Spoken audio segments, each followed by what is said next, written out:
e non ce l'aspettavamo che Auchan ci girasse le spalle così. Abbiamo sempre lavorato dignitosamente, decorosamente e onestamente, abbiamo dato tutto.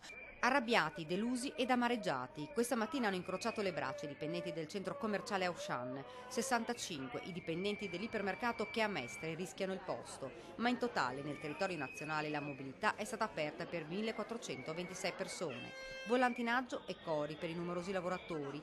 Poi, armati di fischietti e bandiere, hanno improvvisato un corteo nel parcheggio. Molti dipendenti lavorano in questo centro da 20 anni. Abbiamo sempre operato con serietà, abbiamo accettato di fare le domeniche, ma tutto questo non è servito.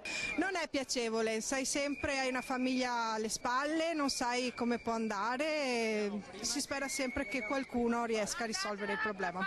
Una decisione autoritaria, tuonano i sindacati, dopo quasi 7 anni di crisi economica e scelte sbagliate da parte della direzione, scelte che ora vengono fatte ricadere sui dipendenti.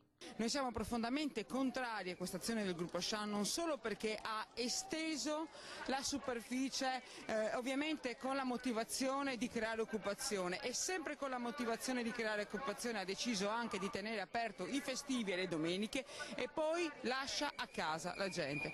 Ad essere colpite sono soprattutto le donne. Siamo stanchi, gridano i sindacati, di questa politica dei grandi gruppi.